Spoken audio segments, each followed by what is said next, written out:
आज हम सीखेंगे पूर्णांकों का गुणन।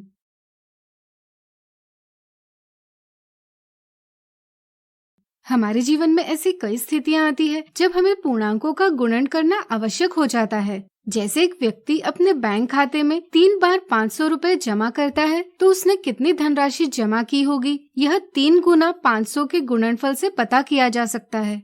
इसी तरह अगर वह अपने खाते से 3 बार 200 रुपए निकालता है तो निकाली गई धनराशि 3 गुना ऋण 200 के गुणनफल से पता की जा सकती है। ऐसी स्थिति में हमें पूर्णांकों के गुणन की समझ होना आवश्यक है। आइए पूर्णांकों का गुणन एक मजेदार तरीके से सीखें। यहाँ 2 प्रकार के बटन हैं, एक लाल और एक नीला। मान लीजिए लाल बटन का मान 1 है और नीले बटन का मान -1। इनके उपयोग से चलिए समझते हैं 2 धनात्मक पूर्णांकों यानी पॉजिटिव इंटीजर्स का गुणन। मान लीजिए हम 2 लाल बटन लेकर इनका एक समूह बनाते हैं, तो अब एक समूह का मान होगा 2। अगर हम ऐसे 3 समूह बनाते हैं तो इन सभी का मान क्या होगा? इसे प्राप्त करने के लिए हम 2 को 3 बार जोड़ेंगे। इसे ही गुणन के रूप में 3 गुना 2 से व्यक्त किया जाएगा। यहाँ दूसरी संख्या समूह का मान दर्शाती है और पहली संख्या को धन चिन्ह लगाकर हम कितने समूह जोड़े गए हैं यह व्यक्त करते हैं। चूँकि अब यहाँ कुल 6 लाल बटन है, इसलिए हम कह सकते हैं कि 3 गुना 2 का परिणाम है 6। इस तरह से किन्हीं भी 2 धनात्मक पूर्णांकों के गुणन का परिणाम धनात्मक यानी पॉजिटिव ही होता है।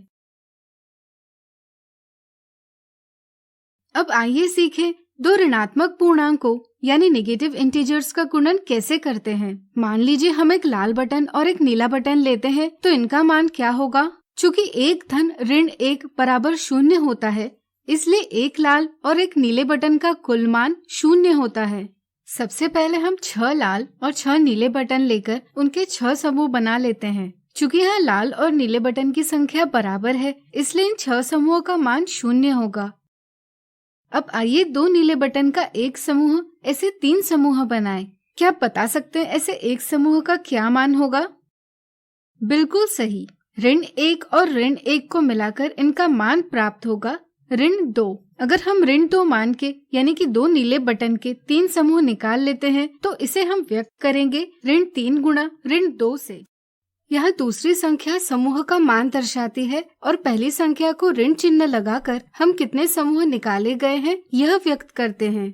निकालने की क्रिया के बाद यहाँ 6 लाल बटन बचे हैं जिनका मान है 6, यानी कि ऋण 3 गुना ऋण 2 बराबर धन 6। इसलिए हम कह सकते हैं कि किन्हीं भी 2 ऋणात्मक पूर्णांकों के गुणन का परिणाम धनात्मक ही होता है।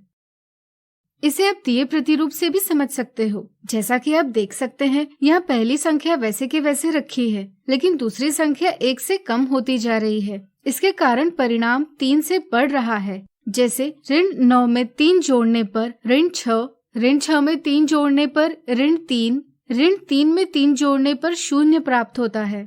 इसी क्रम को आगे बढ़ाते हुए 0 में 3 जोड़कर 3, 3 में 3 जोड़कर 6 और 6 में 3 जोड़कर संख्या 9 प्राप्त होती है। इससे भी आप समझ सकते हैं कि किन्हीं भी 2 ऋणात्मक पूर्णांकों के गुणन का परिणाम धनात्मक ही होता है। इसलिए हम कह सकते हैं कि किन्हीं भी 2 समान चिन्ह वाले पूर्णांकों यानी इंटीजर्स का गुणनफल धनात्मक होता है। साधारणतः 2 समान चिन्ह वाले 2 पूर्णांकों का गुणनफल प्राप्त करने के लिए हम पूर्णांकों को चिन्ह के बिना गुणा करते हैं और परिणाम को धन चिन्ह लगाते हैं। अब आइए समझते हैं एक धनात्मक पूर्णांक और एक ऋणात्मक पूर्णांक का गुणन कैसे किया जाता है। चलिए इसे 3 गुना ऋण 2 का परिणाम प्राप्त करते हुए समझे। यहाँ दूसरी संख्या है ऋण 2 जो एक समूह का मान व्यक्त करती है, इसलिए हमें 2 नीले बटन का एक समूह बनाना है।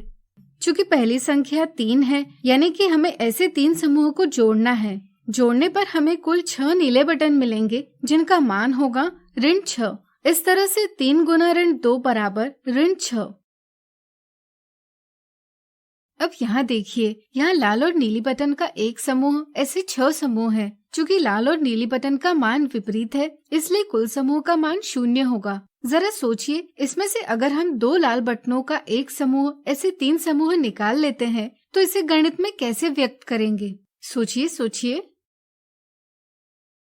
बिल्कुल सही। चूंकि हम दो लाल बटन का एक समूह बना रहे हैं, इसलिए दूसरी संख्या होगी 2 और ऐसे 3 समूह निकाल रहे हैं, इसलिए पहली संख्या होगी ऋण 3। निकालने पर 6 नीले बटन बचेंगे, यानी कि ऋण 3 गुणा 2 बराबर ऋण 6 होंगे। इस तरह से हम कह सकते हैं कि एक धनात्मक पूर्णांक और एक ऋणात्मक पूर्णांक का परिणाम ऋणात्मक यानी नेगेटिव ही होता है। यानी कि असमान चिन्ह वाले दो पूर्णांकों का गुणनफल ऋणात्मक होता है। गुणनफल प्राप्त करने के लिए साधारणतः हम पूर्णांकों को चिन्ह के बिना गुणा करते हैं और परिणाम को ऋण चिन्ह लगाते हैं। पूर्णांकों का गुणनफल संख्या रेखा पर भी प्राप्त किया जा सकता है। आइए इसे मजेदार तरीके से समझें। मान लीजिए एक व्यक्ति 0 पर खड़ा है। 0 एक मूल बिंदु यानी ओरिजिन माना जाता है। धनात्मक संख्याएं मूल बिंदु के दाईं ओर की दिशा से संबंधित होती है और ऋणात्मक संख्याएं मूल बिंदु के बाईं ओर की दिशा से संबंधित होती है।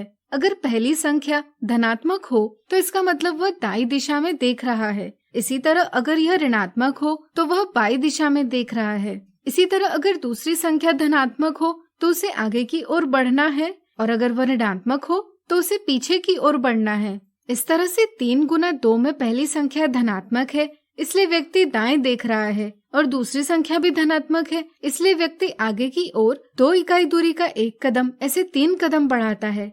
इससे गुणन का परिणाम प्राप्त होता है 6। ऋण 3 गुना 2 में पहली संख्या ऋणात्मक है, इसलिए व्यक्ति बाएं देख रहा है और दूसरी संख्या धनात्मक है, इसलिए व्यक्ति आगे की ओर 2 इकाई दूरी का एक कदम ऐसे 3 कदम बढ़ाता है। इससे गुणन का परिणाम प्राप्त होता है ऋण 6। 3 गुना ऋण 2 में पहली संख्या धनात्मक है, इसलिए व्यक्ति दाएं देख रहा है और दूसरी संख्या ऋणात्मक है, इसलिए व्यक्ति पीछे की ओर 2 इकाई दूरी का एक कदम ऐसे 3 कदम बढ़ाता है। इससे गुणन का परिणाम प्राप्त होता है ऋण 6। ऋण 3 गुना ऋण 2 में पहली संख्या ऋणात्मक है, इसलिए व्यक्ति बाएं देख रहा है और दूसरी संख्या भी ऋणात्मक है, इसलिए व्यक्ति पीछे की ओर 2 इकाई दूरी का एक कदम ऐसे 3 कदम बढ़ाता है। इससे गुणन का परिणाम प्राप्त होता है 6। आइए इन सभी नियमों को याद करने का एक आसान तरीका देखें। अगर हम गुणन में प्रयुक्त 2 पूर्णांकों के चिन्हों को ढक लेते हैं तो दिखाई देने वाला चिन्ह परिणाम के साथ लगेगा, है ना आसान? तो आज हमने सीखा पूर्णांकों का गुणन।